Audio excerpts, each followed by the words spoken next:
Hello friends, Namaskar to all of you. Now today once again I am presented before you to discuss a very important point of class 11th physics NCERT chapter number 14 oscillations. So without wasting the time, let us start the topic. To start the topic, let us first of all consider some basic terms to which we will use frequently in this topic. And the first basic term to which we have to discuss, that is known as the periodic motion. Periodic motion, any motion that repeats itself over and over again at regular interval of time is called the periodic motions. अर्थात कोई भी इस प्रकार का motions जो एक निश्चित समय के बाद अपने आप को रिपीट करता है, फिर से उसी स्थिति को पुनः प्राप्त होता है और अपने आप को रिपीट करता है, उस तरह के मोशंस को हम लोग पीरियोडिक मोशंस कहते हैं। जैसे कि हम देखते हैं कि हमारे घड़ी में जो मिनट और सेकंड्स के हैंड्स होते हैं, अगर हम मिनट वाले हैंड्स की बात करें तो आफ्टर 60 मिनट्स वो अपनी सेम स्थिति को फिर से प्राप्त करता है, सेम जगह पे फिर से आता है और उसी पे फिर से रिपीट करता है। उसी पाथ को फिर 60 मिनट्स पे उसी पॉइंट पे आएगा और फिर से रिपीट करेगा। इस तरह के मोशंस को हम लोग पीरियोडिक मोशंस कहते हैं। अगर हम और दूसरे एग्जांपल्स भी कंसिडर करना चाहें तो हम रोटेशन ऑफ द अर्थ को ले सकते हैं। अर्थ हमारी एक फिक्स टाइम देती है अपने आप को एक्सिस पे रोटेट करने के लिए और रिवॉल्व करने के लिए भी। अगर वो हमारी अर्थ को हम देखें अपनी एक्सिस पे रोटेट करने के लिए उसको एक फिक्स टाइम चाहिए, हमेशा उतने ही समय पर वो फिर से अपनी स्थिति में वापस आएगी। तथा अगर वो अपनी ऑर्बिट में रिवॉल्व भी कर रही है अराउंड द सन, तब पर भी उसको एक फिक्स टाइम लगता है। अर्थात हमेशा उतने ही समय के बाद वो फिर से उसी स्थिति में उसी जगह पर फिर से पाई जाएगी। उस पूरे मोशंस को करने के लिए उसको एक फिक्स टाइम चाहिए होता है। तो इस प्रकार के मोशंस को हम लोग पीरियोडिक मोशंस कहते हैं। अगर हम ये कहें कि हमारा फैन एक कांस्टेंट स्पीड से चल रहा है तो हमेशा उसको एक पूरा चक्कर करने के लिए एक फिक्स टाइम लगेगा, वो टाइम फिक्स्ड होगा। तो इस प्रकार के मोशंस को जहाँ पर कि एक फिक्स टाइम के बाद वो मोशन फिर से रिपीट होता है, यानी ऑब्जेक्ट अपनी स्थिति को वापस प्राप्त करता है और उसी पाथ पे फिर से चलने लगता है, उसी तरह का पाथ फिर से ट्रेस करता है, इस तरह के मोशंस को हम लोग पीरियोडिक मोशंस कहते हैं। इसमें जो लगने वाला समय है, जितने समय के बाद वो अपने आप को फिर से रिपीट करता है या उसको पूरा एक चक्कर करके फिर से दूसरे बार उसी को कंप्लीट करने के लिए जितना समय चाहिए होता है, that is known as the time period. उसे हम टाइम पीरियड भी कहते हैं। और उसको हम लोग टाइम है तो टाइम को मेजर करने के लिए SI यूनिट्स अगर हम फॉलो करते हैं तो हम उसे सेकेंड्स में रिप्रेजेंट करते हैं। Second one, the basic term to which we have to discuss here is that is the oscillatory motions. If we want to discuss the oscillatory motions, then we can say that if a body moves back and forth repeatedly about its mean position, its motion is said to be the oscillatory motion.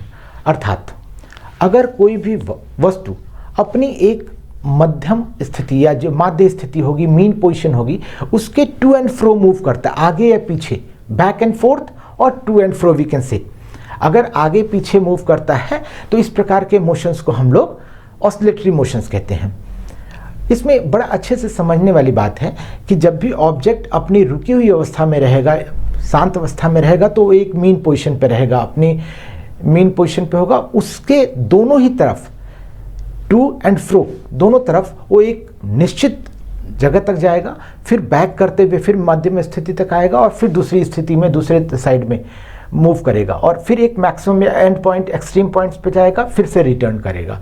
यानी वो अपनी mean positions के to and fro move कर रहा होता है। इस प्रकार के मोशंस को हम लोग ऑस्सिलेटरी मोशंस कहते हैं। यहाँ पर इसको ऑस्सिलेटरी मोशंस को हम लोग हार्मोनिक मोशंस भी कहते हैं। हार्मोनिक मोशंस कहने के पीछे कारण यह है कि जैसे कि हमारे हारमोनियम में से स्वर जो निकालते हैं हम लोग, सारे गामा पाधनी सा, फिर उसके बाद रिपीट हुआ, सारे गामा पाधनी सा, सा के बाद फिर से सारे गामा पाधनी सा, यानी ये सारे गामा पाधनी सा देखिए अपनी मीन पोजीशन से इधर और इधर, सा स्टार्टिंग में है और लास्ट में भी सा के ऊपर जाके खत्म हो रहा है, सारे गामा पाधनी सा। तो ये एंड पॉइंट्स एंड दोनों साइड के एंड पॉइंट्स और बीच में मिडिल पॉइंट्स। इसी प्रकार से पीरियोडिक मोशंस भी था आपका, एक कांस्टेंट टाइम के बाद फिर से रिपीट कर रहा था, इसलिए हम वहाँ पे भी इसको हार्मोनिक मोशन भी कहते हैं हम लोग। लेकिन अगर हम यहाँ बात करें कि इन दोनों में क्या बेसिक डिस्टिंक्शंस है, या पहले ऑसिलेटरी मोशंस के एग्जांपल डिस्कस कर लेते हैं। ऑसिलेटरी मोशंस के अगर हम लोग एग्जांपल डिस्कस करना चाहें तो हम लोग सिंपल पेंडुलम का मोशन सबसे अच्छा एग्जाम्पल है इस चीज़ को समझने के लिए, तथा यही आपके मैक्सिमम बुक्स में मिलेगा भी, और हमको सबसे ज़्यादा इसी से न्यूमेरिकल प्रॉब्लम्स क्वेश्चंस आपको क्वेश्चंस एग्जामिनेशंस में आते हैं। अगर हम इस प्रकार से एक अरेंजमेंट को लटकाते हैं, एक हमने पेंडुलम लिया, बॉब लिया, उसको अगर हमने एक थ्रेड से लटका दिया, जब भी हम इसको इसकी शांत अवस्था में, जब ये रिलैक्स पोजीशन में होगा, इसमें किसी प्रकार का मोशन नहीं हो रहा होगा, तो अपनी ये जिस जगह पे रुका रहेगा that will be known as its mean position. अब जैसे ही हम इसको किसी एक दिशा में डिस्प्लेस करते हैं, सपोज कीजिए हम यहाँ से डिस्प्लेस करके यहाँ पे ले आए और हमने छोड़ दिया, तो छोड़ने के बाद क्या होगा, ये ऑब्जेक्ट अपनी इस एक्सट्रीम पोजीशंस पे आकर के जैसे हम छोड़ेंगे तो अब ये यहाँ से आते हुए ये मीन पोजीशन पे आएगा, लेकिन मीन पोजीशन पे आके रुक नहीं पाएगा क्योंकि उसने मोमेंटम अचीव कर लिया है। उसी हायर मोमेंटम से ये आगे की तरफ बढ़ जाएगा। अब यहाँ पर आकर के ये दूसरे साइड में एक्सट्रीम पोजीशंस हुई, यहाँ पर जा कर के उसकी स्थिति या जितनी वेलोसिटी बढ़ते यहाँ घटेगी, इस तरफ आते आते यहाँ पर ज़ीरो हुई, यहाँ पे रुकेगा, मोमेंटली स्टॉप करेगा, लेकिन फिर उसके बाद इस पाथ को रिट्रेस करना शुरू कर देगा, अर्थात वो अपनी मेन पोजीशंस के टू एंड फ्रो दोनों तरफ मूव कर रहा है। इस प्रकार के मोशंस को हम लोग ऑसिलेटरी मोशंस कहते हैं। अगर इसी प्रकार के अदर मोशंस को हमें डिस्कस करना हो तो हम लोग कह सकते हैं जितने भी हमारे म्यूजिकल इंस्ट्रूमेंट्स हैं जिसमें तार लगाई जाती है, या म्यूजिकल इंस्ट्रूमेंट जैसे हमारे तबले वगैरह हैं, उनमें भी अगर तबले को भी हम मारते हैं तो उसकी जो मेम्ब्रेन होती है टू एंड फ्रो अपनी मेन पोजीशंस के to and fro up and down move करती रहती है। गिटार, सितार, इनके भी अगर हम तार को प्लग करके छोड़ते हैं तो अपनी मेन पोजीशंस के टू एंड फ्रो मूव करते हैं। तो इस प्रकार के सभी मोशंस को हम लोग ऑसिलेटरी मोशंस कहते हैं। अब अगर हमने पीरियोडिक मोशन और ऑसिलेटरी मोशंस की डिफिनेशंस को समझ लिया है तो हम लोग इसके बीच के अंतर को, क्या डिस्टिंक्शन होता है, ये समझ लेते हैं, क्योंकि सबसे इंपॉर्टेंट यही है और इसी पे एक क्वेश्चंस बनता है, आपका न्यूमेरिकल प्रॉब्लम्स बनता है, जो बेसिकली आपके 11th क्लास के बोर्ड एग्जाम में 11th क्लास के एग्जामिनेशंस हो या आपके कॉम्पिटिटिव एग्जाम्स हो, वहाँ पर बेसिकली इसी एक कॉन्सेप्ट को यूज़ करते हुए एक क्वेश्चन बनता है, उसको समझ लेते हैं। So let us discuss what is the distinction between the periodic and the oscillatory motions. हमने जैसे कहा कि हमारी अर्थ का मोशन जो है पीरियोडिक मोशन है।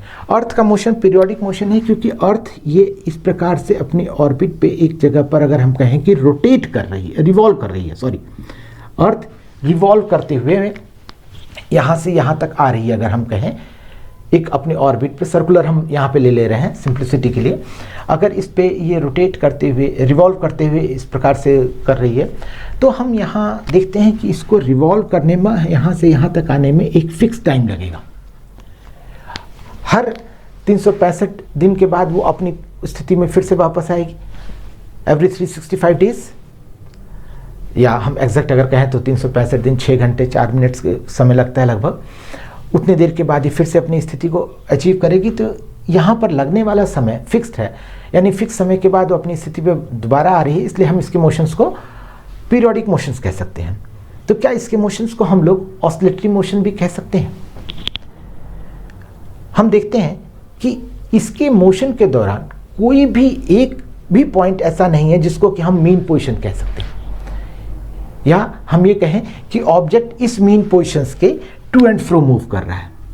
अगर ये इस प्रकार का मोशन होता कि यहाँ तक जाता, फिर वापस आता, फिर जाता, फिर वापस आता, तो हम इसको ऑसिलेटरी मोशन कह सकते थे। लेकिन यहाँ पर इस प्रकार का कोई भी मोशन दिख नहीं रहा है, ऑब्जेक्ट में कोई भी एक मीन पोजीशन नहीं है, या दोनों तरफ की एंड पॉइंट, एक्सट्रीम पॉइंट्स भी हमें नहीं मिलते हैं। इस प्रकार से तो हम इसकी मोशंस को पीरियोडिक मोशन तो कहेंगे, बट ऑसिलेटरी मोशन नहीं कह सकते। वहीं कुछ और एग्जाम्पल भी देख लेते हैं। अगर हम ये कहते हैं कि हमारे जो ट्रिग्नोमेट्रिक फंक्शंस हैं, suppose sine theta, sine of angle theta we are considering, sine of angle theta के लिए अगर हम इसका ग्राफ प्लॉट करें, वैल्यूज लेते हुए अगर हम इसके ग्राफ प्लॉट करते हैं, तो हम देखते हैं कि इसका ग्राफ कुछ इस प्रकार से बनेगा। देखिए ये 1, यहाँ अगर -1, यहाँ थीटा को अगर रिप्रेजेंट कर रहा हूँ तो हम जानते हैं कि sine 0 0, sine 180 that is 0, sine 90 1 and sine here 270 -1। अगर इसके ग्राफ को हम लोग प्लॉट करें 0 π/2 पाई 3 π/2 एंड दिस इज द 2 पाई। तो 0 और π/2 पे मैक्सिमम वैल्यूज 1 अचीव करेगा, ये पाई पे फिर 0 वैल्यू अचीव करेगा। देखिए पाई पे फिर 0 वैल्यू अचीव करेगा, फिर नेगेटिव डायरेक्शन में मैक्सिमम होगा that is equal to the -1 और फिर 2 पाई पे 0 अचीव हो जाएगा। इसके बाद फिर से ये इसी को रिपीट करना शुरू करेगा, इसी पाथ को रिपीट करना शुरू करेगा। तो ये 0 से 2 पाई के बीच में अपने आप को रिपीट कर रहा है। 0 से 2 पाई के बाद ये फिर से अपने आप के पाथ को, अपने जो कर्व है उसको रिपीट करता है। इसलिए हम इसको कह सकते हैं कि sine theta is a periodic function. This can be considered as a periodic function. If this is the periodic function then what is its period? Its period is here 2 pi. In the terms of the angles we can say this is the 2 pi. यहाँ argument हमने theta लिया था या angle लिया था, इसलिए हम इसको एंगल के टर्म्स में 2 पाई बोल दे रहे हैं।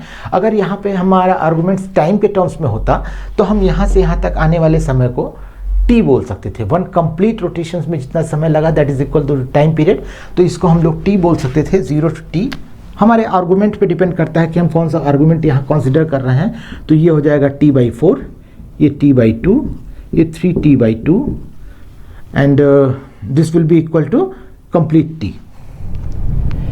Is it okay? So this motion is a periodic motion, but whether this is a oscillatory motion or not, this object, if any particle is vibrating or moving using this formula, using this trigonometric functions, then we can see here that its maximum value is +1 and the minimum value is -1। तो ये particle इस प्रकार से move कर रहा है कि and points +1 और -1 के बीच में ऑसिलेट कर रहा है। +1 और -1 के बीच में ये पार्टिकल ऑसिलेट कर रहा है। तो इस प्रकार के मोशंस को हम लोग पीरियोडिक तो कह ही चुके थे, लेकिन अगर ये दोनों एक्सट्रीम पॉइंट्स हमें मिल रहे हैं, कोई भी 2 एक्सट्रीम पॉइंट्स अगर हमें मिल रहे हैं और यहाँ हम देखते हैं कि मीन पोजीशंस के दोनों तरफ ही एंड पॉइंट्स हमें मिल रहे हैं, एक्सट्रीम पॉइंट्स मिल रहे हैं, तो हम इसको ये कह सकते हैं कि particle is oscillating about its mean positions, to and fro move कर रहा है, एंड पॉइंट तक जाता है। So this can be considered as the oscillatory motions. तो हम यहाँ पे देखते हैं कि this sine theta is the periodic as well as it is showing the oscillatory motion also. If we want to generalize this concept, if we want to generalize this same concept, then for others trigonometric functions, similarly we can write for the cos theta. Cos theta, again this is the periodic functions of the period 2 pi. 2 पाई फिर cos theta का भी होगा। Graph में सिर्फ थोड़ा सा changes आएंगे। Graph यहाँ पर क्योंकि cos ऑफ 0 की वैल्यू हम लोग जानते हैं कि 1 से शुरू होती है, तो cos ऑफ 0 की वैल्यू अगर हम देखेंगे तो ये एंगल 0 होगा, थीटा अगर है यहाँ पर वैल्यू 1 से शुरू होगी तो ग्राफ वैसे ही बनेगा, लेकिन ये यहाँ 1 से इस जगह से स्टार्ट होगा। Again this will be the periodic functions and the value of the cos theta is variating from +1 to -1। इन दोनों के बीच में इसकी वैल्यू वेरिएट करती रहेगी, बदलती रहेगी।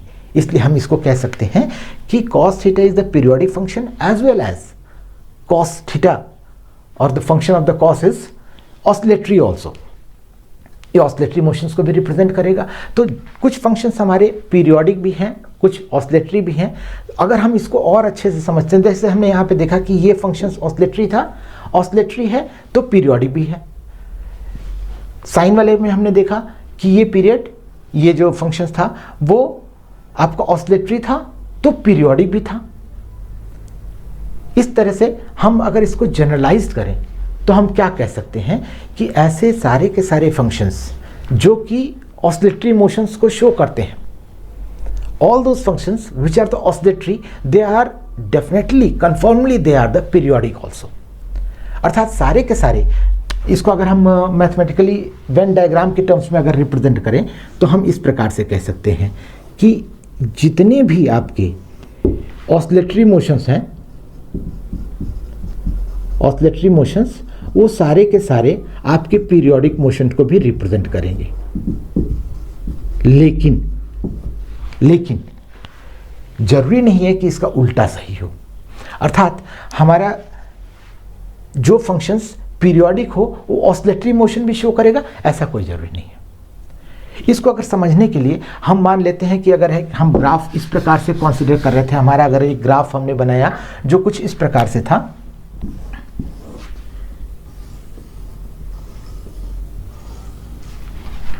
तो हम यहाँ पे बड़े अच्छे से देख सकते हैं कि हमारी वैल्यूज यहाँ से 0 से वेरिएट हो रही हैं। अगर हम यहाँ पर किसी भी चीज़ को हम दे सकते हैं, एम्पलीट्यूड दे दें, वोल्टेज दे दें, करंट दे दें, किसी के लिए भी हम लोग फिजिक्स में इस प्रकार से ग्राफ ड्रॉ कर सकते हैं, जैसा कि हम लोगों ने डायोड एज ए रेक्टिफायर में बनाया था, फुल वेव रेक्टिफायर में भी इस तरह का हम लोगों ने डायग्राम बनाया था, ग्राफ बनाया था। तो यहाँ हम देखते हैं कि पीरियोडिक तो है। अगर हम यहाँ से यहाँ के समय को t कहें तो ये 2t हो जाएगा, यहाँ पे 3t हो जाएगा, यानी after every t time it is completing its path, ये अपने पाथ को कंप्लीट कर ले रहा है और फिर से रिट्रेस कर रहा है। So this is the periodic functions. But whether this is a oscillatory, यहां पर हमें कोई भी क्या ऐसी मीन पोजीशन मिल रही है जिसके टू एंड फ्रो मूव कर रहा है, या हम ये कहें कि कोई भी 2 एंड पॉइंट्स में मिल रहे हैं जिसके बीच में इसकी वैल्यूज को वेरिएट कर रही हो। देखिए आपके इस तरफ डिस्प्लेसमेंट है, इधर निगेटिव डिस्प्लेसमेंट है ही नहीं, तो पार्टिकल हमेशा एक ही दिशा में मूव कर रहा है। अगर हम इस प्रकार से इसको कह रहे होते तो पार्टिकल यहाँ के मूव कर रहा, पार्टिकल यहाँ 0 से लेके मैक्सिमम जाता है, मैक्सिमम से फिर निगेटिव आ जाता है तो और फिर से 0 पे आता है, लेकिन निगेटिव डायरेक्शंस में जा ही नहीं रहा है, यानी अदर साइड में डिस्प्लेसमेंट नहीं है।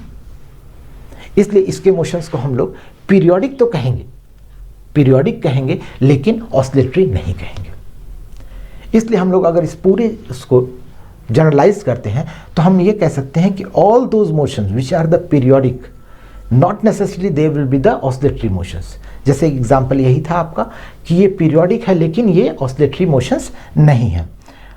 लेकिन इसका उल्टा कि जो भी फंक्शंस आपका ऑसिलेटरी होगा वो कन्फर्मली पीरियोडिक होगा। I think it's clear. अगर ये नहीं क्लियर है तो हम एक चीज़ और देख सकते हैं, एक एग्जांपल और कंसीडर कर लेते हैं जो कई बार आपको परेशान भी करेगा। अगर हम tan थीटा को कंसीडर करते हैं, tan ऑफ एंगल थीटा को अगर हम कंसीडर करें तो हम लोग इसके लिए अगर ग्राफ प्लॉट करते हैं तो देखते हैं हम tan की value pi minus pi by 2, इसके बीच में अगर हम लोग ग्राफ ड्रॉ करें इसका तो देखिए इसकी वैल्यूज tan पाई बाई 2 पे इन्फिनिटी, tan 0 0 और फिर ये tan पाई बाई 2 पे माइनस इन्फिनिटी, इस प्रकार से होती है। तो क्या देखिए इसी प्रकार से फिर से यहाँ पर हो जाएगा पाई पे, फिर से इसकी फंक्शंस एक बार फिर से रिपीट करेगा। यहाँ पर 3 पाई बाई 2 कह देते हैं, यहाँ पाई कह देते हैं। तो यहाँ पे अगर हम इसको फिर से प्लॉट करें तो ये ग्राफ देखिए फिर से कुछ ऐसा बनेगा।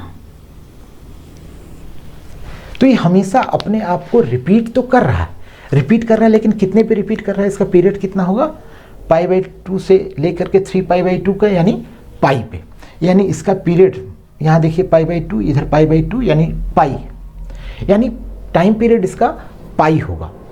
After every pi it will repeat itself. लेकिन क्या हमें कोई एंड पॉइंट मिल रहा है? आप ये कह सकते हो कि इधर पॉजिटिव इन्फिनिटी मिल रहा है और इधर निगेटिव इन्फिनिटी मिल रहा है, लेकिन पॉजिटिव इन्फिनिटी और निगेटिव इन्फिनिटी कोई एक इंटाइटी नहीं है जिसको कि हम ऑब्टेन कर रहे हैं। एक कोई ऐसी न्यूमेरिकल वैल्यू नहीं है जिसको कि हमने ऑब्टेन कर लिया या हम ऑब्टेन कर सकते हैं। इसलिए हम इसको कहेंगे कि पीरियोडिक तो है, ये फंक्शंस पीरियोडिक तो है, पीरियड इसका पाई है, but this is not the oscillatory functions. Let us move ahead, and if we want to summarize or we want to write the whole thing whatever we have discussed up to here in very short terms, then we can say that we can write two main important points. Number one, all oscillatory motions are the periodic motions, but all periodic motion need not be necessary to be oscillatory motion.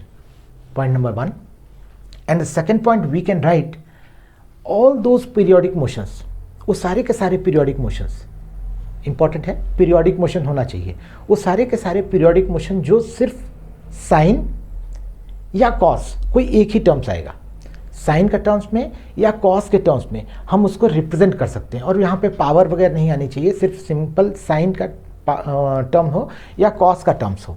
अगर हम उसके terms में convert कर लेते हैं, उसको represent कर लेते हैं, तो हम उसके मोशंस को सिंपल हार्मोनिक मोशन भी कहेंगे। अर्थात हम ये कह सकते हैं वो सारे के सारे पीरियोडिक फंक्शंस, पीरियोडिक जो एक्सप्रेशंस हैं, पीरियोडिक होना चाहिए पहले, उसको अगर हम साइन या कॉस किसी एक ही के टर्म्स में अगर कन्वर्ट कर सकते हैं, रिप्रेजेंट कर सकते हैं, then this is also a simple harmonic motion, or we can say that oscillatory also. And to make it more clear, let us consider some examples. Here I have considered two examples.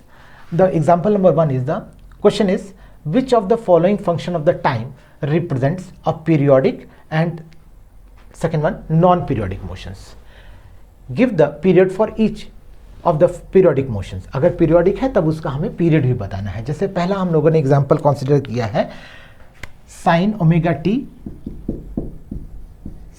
Omega T plus cos omega T. देखिए अभी हम लोगों ने कहा कि periodic है तो उसका पीरियड बताना है, पहले यहाँ पर हमें बताना है कि पीरियोडिक है या नॉन पीरियोडिक है।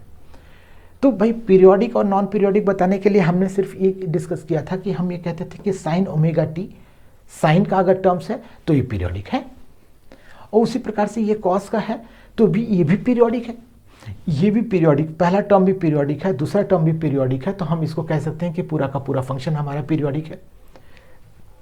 अगर इस प्रकार से नहीं समझ में आ रहा है तो हम लोग इसको कोशिश करके किसी एक टर्म में कन्वर्ट कर सकते हैं, या तो साइन के टर्म्स में कर लें या तो कॉस के टर्म्स में कर लें। चलिए कोशिश करते हैं इसको साइन के टर्म्स में या कॉस के टर्म्स में करने की। तो देखिए हम यहाँ पर sine omega T into cos pi by 4, ये हमने ज़बरदस्ती किया हुआ है, अभी बताते हैं उसको। ये हम कह सकते हैं cos omega T into sine pi by 4।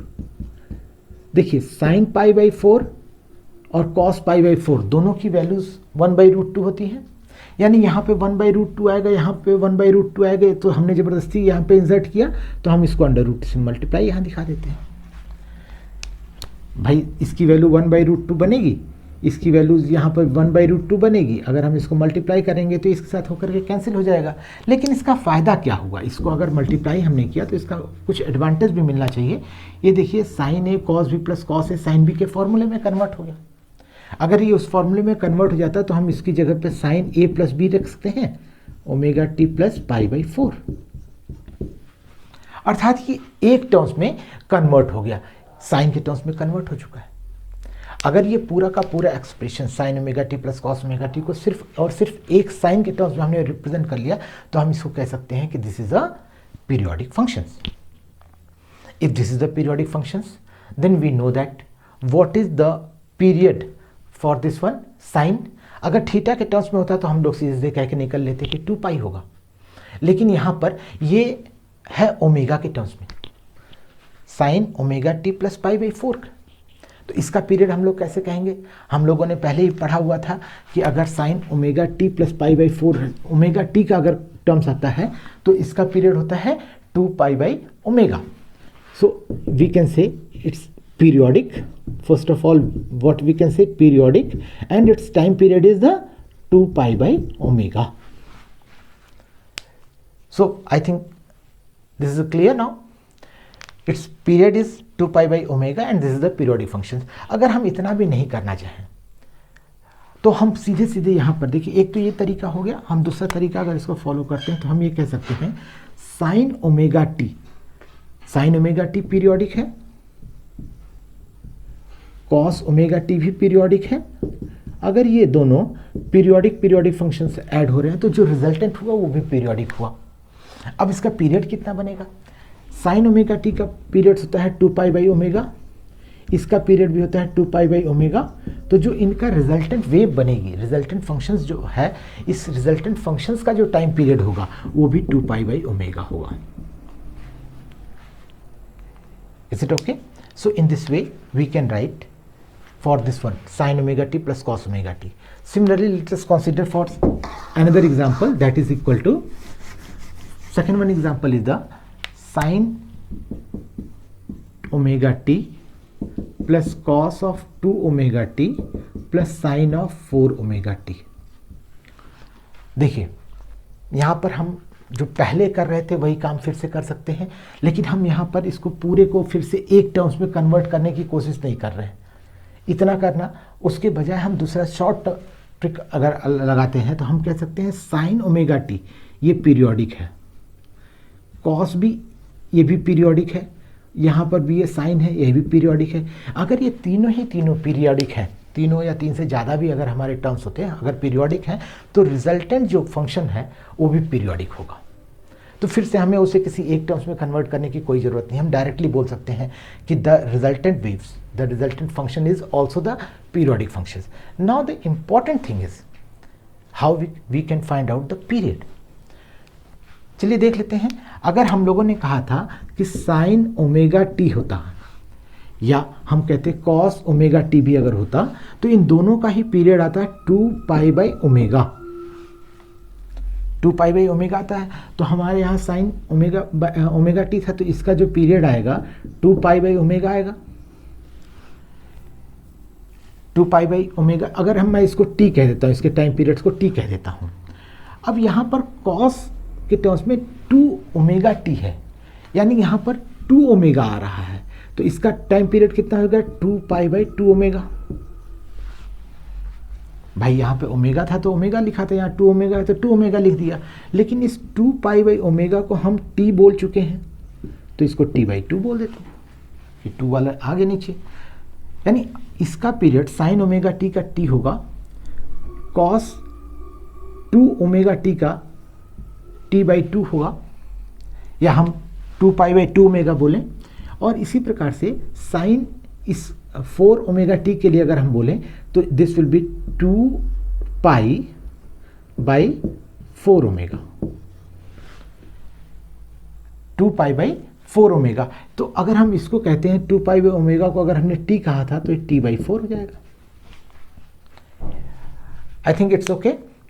तो इस प्रकार से हम ये कह सकते हैं कि अगर हम इसकी वेव्स को जनरेट करते, यहाँ से 0 कहते, यहाँ पे t कहते, तो जो पहला ये साइन ωt वाला है ये कंप्लीट करके t के बाद, इस टाइम t के बाद ये अपने आप को रिपीट कर रहा होगा। दूसरा वाला फंक्शन t/2 के बाद ही रिपीट कर रहा होगा, यानी ये t/2 के बाद देखिए इस प्रकार से रिपीट कर रहा होगा। 0 यहाँ t/2 था, t/2 के बाद ही वो अपने को रिपीट करना शुरू किया। और जो थर्ड वाला फंक्शन था वो t/4 पे ही रिपीट कर रहा है, मतलब t/4 कहीं यहाँ पे होगा, t/2 तो ये t/4 कहीं यहाँ होगा, तो ये इस प्रकार से आएगा। तो अगर ये सारे के सारे फंक्शंस को हम लोग ड्रॉ करते हैं, आगे की तरफ प्रोसीड करेंगे, तो हम देखेंगे कि इस जगह पर, इस पॉइंट t पर पहला, दूसरा और तीसरा, तीनों के तीनों ही जो फंक्शंस हैं वो अपने आप को वहाँ से फिर से रिपीट करना शुरू कर देंगे। तो हम सीधे सीधे कह सकते हैं कि ये तीनों के लिए जो टाइम पीरियड है, या पूरे फंक्शंस के लिए जो टाइम पीरियड है, that is equal to the t, and that t is equal to 2π/ω। इस प्रकार से हम किसी भी दिए हुए फंक्शंस के लिए, कोई भी अगर हमारा फंक्शन दिया हुआ उसके लिए हम लोग टाइम पीरियड्स इस प्रकार से बता सकते हैं। अगर ये दोनों चीज़ें समझ में आ गई हों तो हम इसी बेस पे कुछ और भी न्यूमेरिकल्स देख लेते हैं। यहाँ पर एक न्यूमेरिकल्स और है आपका e⁻⁻ωt। Suppose this is xt, displacement at any point that is equal to represented by the e⁻⁻ωt।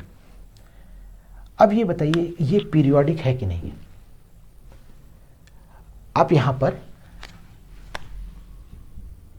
अगर t की वैल्यू इन्फिनिटी की तरफ टेंड कीजिए, बढ़ाते जाइए वैल्यूज को, तो आप देखोगे कि e⁻⁻ωt, -ωt है, निगेटिव पावर है, इसलिए जैसे जैसे हमारा t बढ़ता जाएगा e⁻, ये वाली पावर छोटी होती जाएगी, यानी दिस विल टेंड्स टू 0। जैसे जैसे हमारी t की पावर बढ़ती जाएगी e to power minus omega t की वैल्यू क्या होती जाएगी, 0 की तरफ टेंड करेगी या इन्फिनिटी की तरफ टेंड करेगी, सॉरी ये इन्फिनिटी की तरफ टेंड करती जाएगी। यानी हमें यहाँ पर कोई भी एक समय के बाद वो रिपीट करने वाली बात नहीं मिल रही है कि एक फिक्स टाइम के बाद वो अपने आप को रिपीट करेगा पाथ, इसलिए इसको हम सीधे कहेंगे नॉन पीरियोडिक। अगर ये नॉन पीरियोडिक हो गया तो हमें इसमें टाइम पीरियड ढूंढने की जरूरत ही नहीं है। इसी प्रकार से हम लोग अगर fourth one log x t यहाँ पर था, displacement at in point any time is that is given as the log of omega t. फिर से हम यहाँ देख सकते हैं कि अगर हम t की वैल्यू को बढ़ाते जाएं, suppose t is tending towards the infinity, अगर t की वैल्यू इन्फिनिटी की तरफ टेंड कर रही है, then what we can say log of omega t कितना हो जाएगा, that is again tending towards the infinity, वो भी इन्फिनिटी की तरफ टेंड कर रहा होगा। इसका मतलब फिर से यहाँ पे कोई रिपीट करने वाली बात हमें नहीं मिलती है। अगर रिपीट करने वाली कोई बात नहीं मिल रही है, यानी किसी एक समय के बाद ये अपनी वैल्यूज को रिपीट नहीं कर रहा है, so again we can say this is non periodic. अगर ये नॉन पीरियोडिक है तो फिर से इसमें पीरियड ढूंढने की कोई ज़रूरत नहीं है। इस प्रकार से हमने ये बता दिया कि ये चारों फंक्शंस को हम किस प्रकार से बता सकते हैं कि whether this is the periodic और non periodic and what will be the period for the given functions. Similarly, to make it more clear, let us consider one more examples, and these examples I have taken to make the clear whether this function is the SHM, simple harmonic motion or not. Simple harmonic पहले बता देते हैं कि वो सारे के सारे function जो सिर्फ साइन या कॉस के सिर्फ एक के टर्म्स में अगर हम कन्वर्ट करेंगे, पावर वगैरह नहीं होनी चाहिए, साइन की पावर कॉस की पावर उसके टर्म्स में नहीं, सिर्फ सिंपल साइन के टर्म्स में, अगर साइन की पावर 1 ये कह सकते हैं, अगर हम उसके टर्म्स में कन्वर्ट कर सकते हैं, then that will be known as the simple harmonic motion. Here the example question is which of the following function of the time represent SHM simple harmonic motion और periodic but not SHM, periodic है लेकिन SHM नहीं कर रहा है। And third one non periodic motions. Some questions are, first one is the sine omega t. First numerical is the sine omega t plus sine omega t plus cos omega t. तो भाई हमें यहाँ पे बताना है कि ये SHM को रिप्रेजेंट कर रहा है कि नहीं कर रहा है. तो इसके पहले वाले केसेस में हम लोगों ने देखा ही था कि sine omega T plus cos omega T को हम लोगों ने एक फंक्शन साइन के टर्म्स में कन्वर्ट कर लिया था. अगर हम इसको सिर्फ और सिर्फ एक साइन के टर्म्स में कन्वर्ट करते हैं, देखिए हम लोगों ने वहाँ पे क्या लिखा था, इस प्रकार से लिखा था sine omega T into cos pi by 4 plus cos omega T into sine pi by 4. फिर हमने इसको लिखा था sign A cos B plus cos A sine B, यानी साइन ए प्लस बी. यानी हमने सिर्फ इसको साइन के टर्म्स में कन्वर्ट कर लिया. सिर्फ एक फंक्शंस के टर्म्स में अगर हमने साइन या कॉस किसी एक के टर्म्स में अगर हमने कन्वर्ट कर लिया है तो हम इसको क्या कहेंगे, this is the periodic functions. और सिर्फ एक ही साइन के टर्म्स में कन्वर्ट है, पीरियोडिक तो हो गया लेकिन सिर्फ साइन के टर्म्स में कन्वर्ट है या सिर्फ कॉस के टर्म्स में भी होता तब पर भी हम इसको कहेंगे this is the SHM also. So here we can say this is the simple harmonic motions. This equation will represent a simple harmonic motion. अब फिर से इसका पीरियड बताना है तो हम लोगों ने पीरियड तो इसका पहले ही वाले क्वेश्चन में डिस्कस कर लिया था, या अगर वो नहीं समझ में आता है तो फिर से चलिए हम लोग इसको डिस्कस करते हैं. यहाँ से अगर इसको रब कर दें हम देखिए क्या कह सकते हैं. इसका पीरियड साइन ओमेगा टी का 2 पाई बाई ओमेगा और ओमेगा टी के लिए कॉस ओमेगा टी के लिए भी 2 पाई बाई ओमेगा. इस टर्म्स के लिए भी पीरियड हुआ 2 पाई बाई ओमेगा, दूसरे वाले के लिए भी हुआ 2 पाई बाई ओमेगा. अर्थात ये जो दोनों का कंबाइंड फैक्टर है, कंबाइंड एक्सप्रेशन है, उसके लिए भी टाइम पीरियड हो जाएगा 2 पाई बाई ओमेगा, क्योंकि दोनों ही सेम टाइम के बाद, दोनों ही टर्म्स सेम टाइम के बाद अपने आप को रिपीट कर रहे हैं. तो जो उनका रिजल्टेंट एक्सप्रेशन है वो भी 2 पाई बाई ओमेगा के बाद अपने आप को रिपीट करेगा. सो this is the simple harmonic motion and the time period is the 2 pi by omega. Second one इसका ऑप्शन जो था कि periodic but not simple harmonic motion, हमने पहले ही बोल दिया कि सिंपल हार्मोनिक मोशन है। नॉन पीरियोडिक मोशन ऐसा भी नहीं है, ये पीरियोडिक मोशन है। साइन और कॉस दोनों ही पीरियोडिक फंक्शंस होते हैं, इसलिए हमने क्या कहा कि this is the periodic and with the periodic this is the SHM also, simple harmonic motions also. Second one case we can consider here, the next numerical problem is sine of pi t plus 2 cos 2 pi t plus 3 sin 3 pi t। देखिए फिर से हमारी वही बातें हो गई कि ये हमारा साइन पाई, साइन या कॉस या साइन, ये तीनों ही के टर्म्स में कन्वर्ट हो रहा है। तो हम इसको ये तो कह सकते हैं कि साइन हमारा पीरियोडिक होता है, कॉस भी पीरियोडिक होता है, यहाँ पे थर्ड टर्म है साइन के टर्म्स में, यानी तीनों ही टर्म्स हमारे पीरियोडिक हैं। साइन या कॉस के ही सिर्फ टर्म्स हैं, इसलिए ये पीरियोडिक है। तो हम ये पूरे के पूरे एक्सप्रेशंस को अगर हम xt कहते हैं then this is the periodic. ये पूरा का पूरा पीरियोडिक फंक्शन हो गया। अगर ये पीरियोडिक हो गया, अब तो एक बात तो क्लियर हो गई, this is the periodic function. अब इसको हम लोग क्या SHM कह सकते हैं? हम कितनी भी कोशिश करें इन सभी को हम सिर्फ एक साइन या कॉस के टर्म्स में कन्वर्ट नहीं कर सकते, इसलिए हम लोग इसको सीधे कह देते हैं कि this is the periodic since all these terms, each and every terms of this expression is the periodic, so the resultant is also the periodic, but it cannot be converted to any one of the either the sine or the cos terms। Sine या cos के सिर्फ power के terms में नहीं होने चाहिए, सिर्फ sign हो या कॉस हो, पावर आप अधिक से अधिक 1 कह सकते हो, तो उसके टर्म्स में हम इसको कन्वर्ट नहीं कर पा रहे हैं, इसलिए हम इसको कहेंगे कि this is not SHM, not the SHM। तो आपका आई थिंक सेकेंड वन ये है पीरियोडिक बट नॉट SHM। ये पीरियोडिक मोशन को रिप्रेजेंट कर रहा है लेकिन SHM मोशंस को रिप्रेजेंट नहीं कर रहा है। उसी प्रकार से अगर हम इसका थर्ड क्वेश्चंस भी देख लेते हैं, थर्ड प्रॉब्लम थी हमारी cos of 2 omega T plus pi by 3। अब देखिए cos of 2 omega T plus pi by 3 है, तो यहाँ पर तो बड़ी सिंपल सी चीज़ क्लियरली दिख रहा है कि ये सिर्फ और सिर्फ कॉस का टर्म्स है, सिर्फ एक ही टर्म्स है, कॉस का टर्म्स है। तो हम इसको क्या कह सकते हैं कि दिस इज अ पीरियोडिक। पहली बात तो ये होगी कि पीरियोडिक है, क्योंकि हमने अभी क्या कहा था कि सिर्फ साइन का टर्म्स हो या कॉस का टर्म्स हो तो वो बड़ी अच्छे से हमें बताता है कि ये पीरियोडिक है। और यहाँ पावर कितनी है? 1 है, तो ये भी हम कह सकते हैं कि this will represent the SHM। तो यहाँ पर हम ये फिर से वही बात करते हैं कि this will represent the SHM। ये SHM को रिप्रेजेंट कर रहा होगा। Is it okay? अगर यहाँ तक ठीक है तो अब हम लोग इसका टाइम पीरियड फाइंड आउट करने की कोशिश करते हैं। हम लोगों ने क्या पढ़ा था? Cos of omega T plus theta या फाई जो भी कहना चाहते हैं, इसके लिए हम लोगों ने टाइम पीरियड पढ़ा था 2 पाई बाई ओमेगा। यहाँ पर अगर ओमेगा होता था तो 2 पाई बाई ओमेगा लिखते थे, अगर यहाँ 2 ओमेगा होता था तो यहाँ पे 2 ओमेगा लिख देते थे। यही करते थे हम लोग। तो यही काम हम यहाँ पे करने की कोशिश करते हैं। यहाँ पर देखिए फिर से 2 ओमेगा है, तो हम इसका टाइम पीरियड्स कितना लिखेंगे? 2 pi by 2 omega. So this is equal to pi by omega. So in this way we can write this will represent the SHM, simple harmonic motion it will represent, and the time period will be equal to the pi by omega. Similarly we can consider some more examples also there. Sin square omega t. Next है आपका fourth one sin square omega t। अब देखिए यहाँ पर एक चीज़ clear हो गई। अगर हम यहीं से सिर्फ कहेंगे कि साइन स्क्वायर ओमेगा टी है भाई, तो साइन स्क्वायर ओमेगा टी मतलब पावर साइन 1 नहीं है, तो हम ये अगर कहते हैं कि ये SHM नहीं रिप्रेजेंट करेगा तो वो शायद जल्दीबाजी होगी। हमें कन्वर्ट करने की कोशिश करनी चाहिए कि ये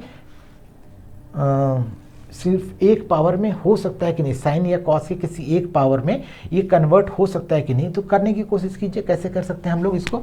हम लोग जानते थे कि cos of 2 theta is equal to 1 minus 2 sine square theta.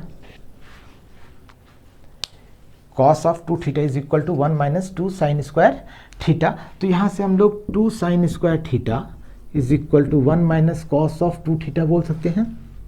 इस 2 को अगर इधर कर दें तो 1/2, ये 1/2 इधर हो जाएगा।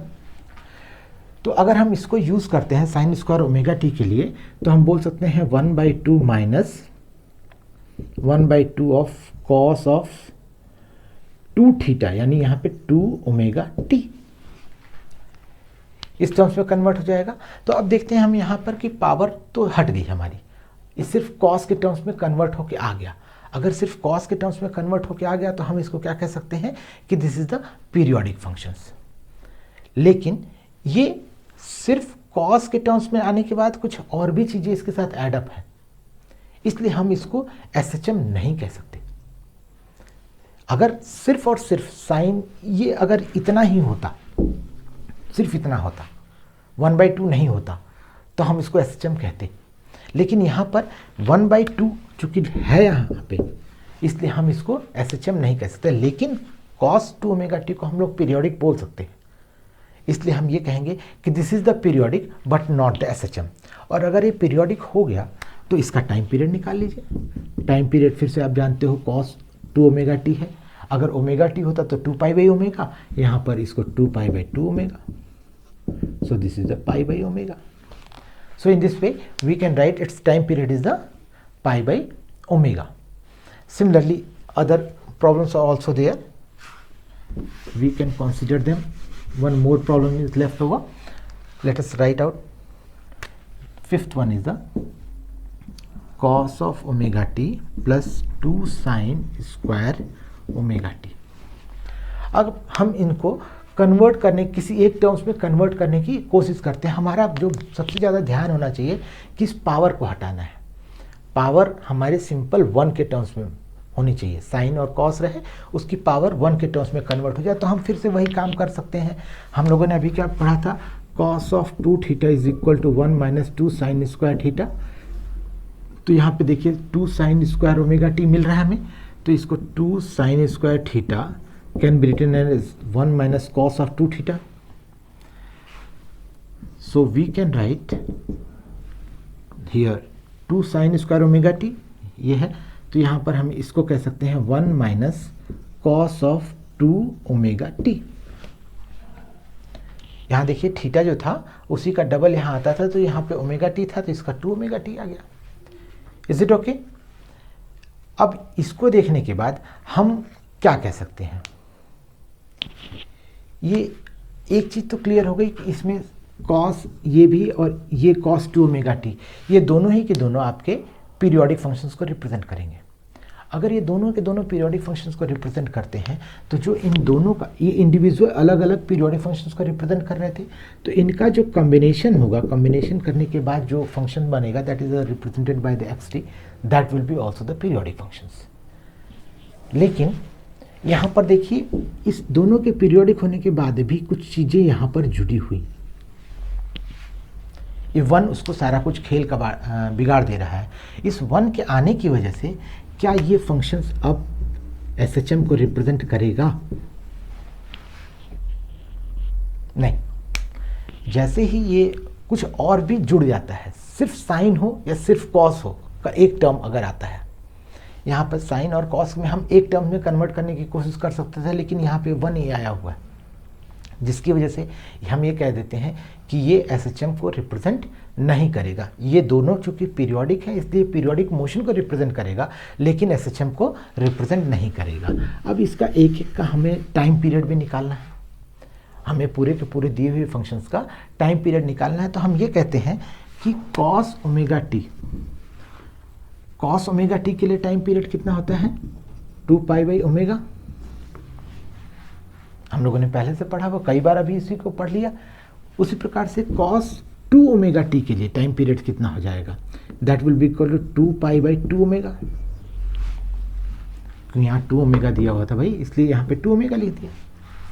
अगर हम इन दोनों को कंबाइन करें या इसको थोड़ा सॉल्व कर लेते हैं, तो हम अगर इसको t बोल रहे हैं, 2π/ओमेगा को t बोल रहे हैं, तो यहाँ 2π/ओमेगा मिल गया, बाई 2 भी है इसलिए इसको t/2 कह देते हैं। तो एक फंक्शन आपका एक टर्म जो है 2 पाई बाई ओमेगा के बाद रिपीट करेगा, दूसरा कितने के बाद रिपीट करेगा, 2 पाई बाई 2 ओमेगा के बाद, या ये वाला फंक्शन जो कॉस ओमेगा टी होगा टाइम टी के बाद रिपीट करेगा और ये वाला फंक्शन टाइम टी बाई 2 के बाद रिपीट करेगा।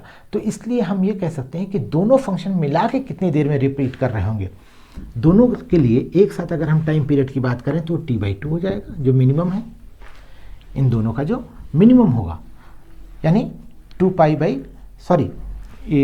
बाई ओमेगा टाइम टी के बाद रिपीट करेगा, that is equal to the 2 pi by omega. या इसको हम लोग ग्राफिकली थोड़ा समझ लेते हैं, ज़्यादा अच्छा रहेगा, क्लियर हो जाएगा। हम ये कहेंगे कि जो कॉस ओमेगा टी है, पहला फंक्शन अगर हम कहें कॉस ओमेगा टी है, ये 2 पाई बाई ओमेगा के बाद रिपीट करता है, 2 पाई बाई ओमेगा के बाद ये रिपीट करेगा। अगर ये 2 पाई बाई ओमेगा है, उसी को हमने टाइम पीरियड टी बोला हुआ है। तो दूसरा वाला फंक्शंस कब रिपीट करेगा, टी बाई 2, यानी ये टी बाई 2 कोई यहाँ होगा, इसी को हम 2 पाई बाई 2 ओमेगा बोल रहे होंगे। ये वाला फंक्शंस इसी के बाद रिपीट करेगा, तो फिर देखिए ऐसे आएगा फिर ऐसे आएगा, यानी यहाँ पर फिर से टाइम टी के बाद ये दोनों फंक्शंस फिर से रिपीट करेंगे। इसके बाद फिर से दोनों एक ही साइकिल में या एक फेज में फिर से मूव करना शुरू करेंगे। तो ये पूरा का पूरा फंक्शन जो होगा ये टाइम टी यानी 2 पाई बाई ओमेगा के बाद रिपीट करना शुरू कर जाएगा। I hope up to here each and everything is clear. Now in this way we can find out whether the given function is the periodic, oscillatory, and if it is a periodic then whether this is oscillatory or not, and whether this will represent the simple harmonic motion or non-harmonic motions, and many more related problems we can solve ourselves. I think up to here all doubts are clear. So I would like to conclude here. Thanks for watching, and if you like it then kindly like and subscribe. Thanks a lot. Thanks.